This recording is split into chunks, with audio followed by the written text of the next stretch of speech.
Assalamu alaikum and welcome back to Women's AM. This morning I'm joined by Sisters Nusrat, Ayan and Saiyyidah to discuss the balance between Islamic and worldly knowledge. Sister Ayan, I'm going to come to you now. This is such a fantastic topic and I really enjoyed the discussion we had before the break. But what I want to talk a bit about now is what are the categories of fard knowledge, so obligatory knowledge that we kind of all should be learning? Okay, so the thing is that we know as Muslims that knowledge is obligatory upon everyone, that we have to keep seeking knowledge, and then that falls into two parts. So we have fard al-ain, which is knowledge that's compulsory on every single Muslim, and then there's fard al-kifaya, which is knowledge that is needed by certain people in the community, and then that sort of responsibility drops off everyone else. So for example, in fard al-ain, which is the obligation upon every single Muslim, is things like worship, fasting, zakat, all of these things that are obligatory within the deen that we know that we have to do, is then shown through the fact that we have to learn how to do these things. So this is why it's fard al-ain. But fard al-kifaya will be things like, say, for example, within the community, you'll need doctors, you will need builders, you'll need all sorts of things. So that's a communal sort of responsibility. So if you have few people within the community coming forward to be able to study these things and then do these things, then you've got that obligation sorted out as well. So it's not for everyone to do. So we've got Imam al-Ghazali, mashallah, who categorized and classified knowledge into two parts. So one which was revealed knowledge and non-revealed knowledge. So revealed knowledge was to do with the knowledge that we received through the prophets, so divine revelation. And then there was the non-revealed, which was to do with things that we learned through observation and experimentation. And I think that being able to distinguish both is good, but then also knowing that the two are interconnected. Yeah. So you cannot do anything in life without you having some sort of drive to seek knowledge. I think this is the nice thing about Islam, isn't it? It's so kind of all-encompassing that, you know, you can't really have one without the other, isn't it? Absolutely. I mean, you know, like I was saying before, really, whatever you study, whatever you learn, and in fact, you know, as Muslims, we have this wonderful opportunity to be rewarded by Allah for everything that we do. Yes. If you study your religion, then you know you sleep in the right way, even that has reward. Absolutely. You know, you eat in the right way. And so I think in some ways, if we study, we maximise the reward that we have in this life, and who doesn't want to do that? Yeah, that's absolutely true. Everything we do can be turned into an act of ibadah, mashallah. So, you know, again, that kind of encompasses all things. So what more, you know, motivation could we need? But I think sometimes it can be, you know, kind of detrimental to pursue education in only one of these categories. What do you think is the driving force behind this, Sister Nusrat? I think the driving force as to why we push, particularly in the society we live in, worldly education is actually pushed more as opposed to religion. It goes back to what I was saying about the societal setup, that religion and how and its functionings are mutually exclusive. The fact that we should privatise our practice of religion and just keep it to the home. But so by default, that's obviously going to translate into the framework of education. So we look at, for example, the way RE, religious studies, is treated in schools. If you fail it, for example, many people don't regard it as a big deal or whatever. Even some teachers and students show very flippant and nonchalant attitudes towards that. I remember when I was in school, particularly, there was a boy that actually wanted to enter the priesthood, and a girl actually that wanted to enter the nunnery, and people thought that they were kind of odd because they wanted to do that. And this is within Catholic education as well. Wow. They actually thought that, which actually shows that by virtue, I think for me anyway, from my observation, that's when I knew that that's naturally now the separation of acquiring religious and secular knowledge. But I think it's detrimental to push only for religious knowledge as well, if you're only looking at it from only a religious perspective, because you lose a sense of intense realism. So intense realism in the sense of you need to know how the world functions, so the society, the people you're interacting with, governance, bureaucratic structures within employment and other places as well. If you don't have that, but you have Islamic knowledge, how can you actually use what you know, and especially in a society where corruption is quite rife, how can you use your Islamic knowledge to try and rectify and affect a good? Because enjoining in the good and forbidding in the evil is actually far upon us. So it's more conducive for the alim to use their knowledge in a way that benefits society and contributes towards society in that kind of way as well. There's one girl I know actually where her father consistently dissuades her from pursuing a secular education because he's fallen into the idea of worldly education and religion being mutually exclusive.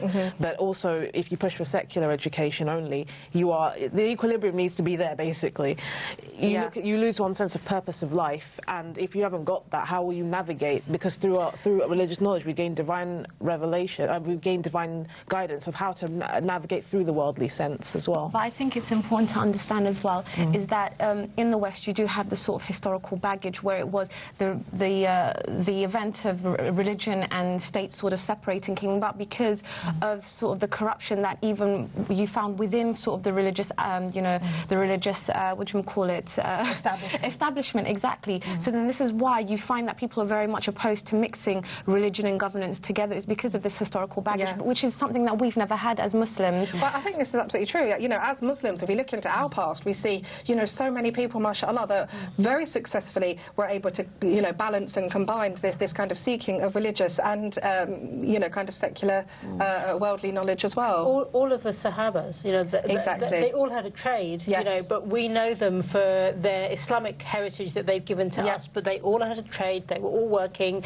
they were all contributing to society, and I think we've forgotten that we should be striving to do that. Yes. You know, and it has to be a balance between both worldly knowledge and Islamic knowledge, because you go either way, you know, you tip the balance too much. For example, there's imams that are out there who have no real understanding of the world around them, and I think they're giving advice that's detrimental to the needs of their community, and at the same time you've got medics out there, let's say, who are giving advice on the basis of lack of Islamic knowledge. I think this is absolutely true, and you know, even when we look at, you know, the four great imams, Abu Hanifa, for example, you know, he's known for his you know, knowledge of Islam and Islamic jurisprudence, but he was, you know, he was a wealthy merchant, a businessman, and he would give grants to his students to facilitate them, you know, kind of furthering their education as well. Khadija bint Khuwaylid, the wife of the Prophet, she was a businesswoman, but still maintained her Islamic principles and values as well,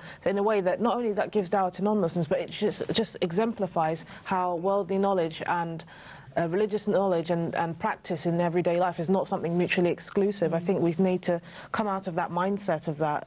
Yeah, absolutely. No, we do. We need to move away from that and move more into the, you know, example of some of the Muslims from the past. Ayan, can you give us some examples? I mean, we've got Ibn Sina, for example, and he's a very, very famous philosopher, and he dealt with reason and reality, and and how it was possible for individuals to come to an ultimate truth about the world and being and God.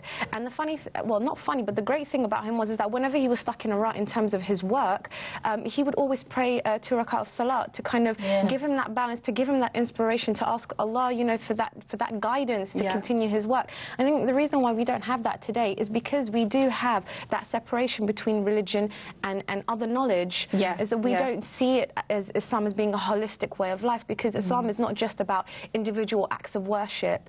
It's about worship in a collective and holistic sense. So, for example, like we were saying, as medical doctors, you're out there trying to help the community. But as a Muslim, it's not just about, you know, being a doctor. It's about also being out there to help the community with the intention of, you know, pleasing Allah as well. And I think we've moved away from that. We've moved away from having that zeal, that sincerity, with the intention of pleasing Allah in whatever sort of path we take. Yeah, it's really interesting. So I'm studying Arabic at the moment, and the word ajr means reward, but I did not realise that actually ajr means reward in two senses. The first definition is the reward from Allah subhanahu wa ta'ala, and the second definition is your pay packet. That's interesting. Isn't it interesting? That's interesting. And this is the understanding of the Arabic language that we miss. You know, we miss these kind of little nuances so often. So, Sister Zaidi, I just want a final take-home message from you, you know, for some advice as how we, as parents or individuals or within the community, can get this balance right, or can promote that balanced thinking.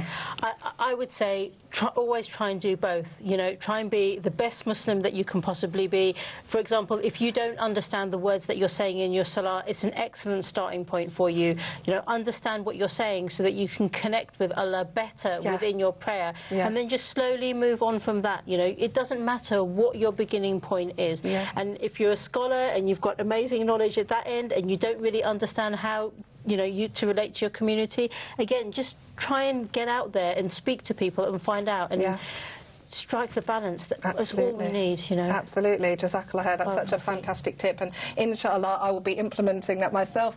Sister Ayan, have you got a final take-home tip on how we can get the balance right, inshallah? Yeah, I think just check your intention. Everything comes down to intention, and I think when you've got the right intentions, and that being with the ultimate goal of pleasing Allah and drawing closer toward Him, then you can't go wrong in whatever path you take. But I think always having that balance, because Islam came as a middle path. It didn't come to be left or right. So I think maintain that balance, have the right intention. Absolutely. Intention is a very good reminder. Jazakallah khair, sis.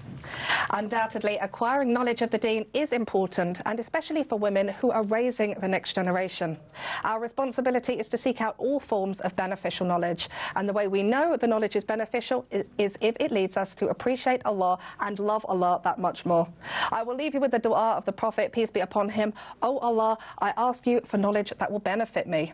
This has been such an informative discussion, and it really is an important topic. But if you've missed any of it, all is not lost, because you can catch the repeat tomorrow morning at 6 a.m. inshallah. And of course you can catch all of the highlights from this week's shows on Sunday at 3 p.m. We're off for another break now, but do stay tuned, as we'll be back with our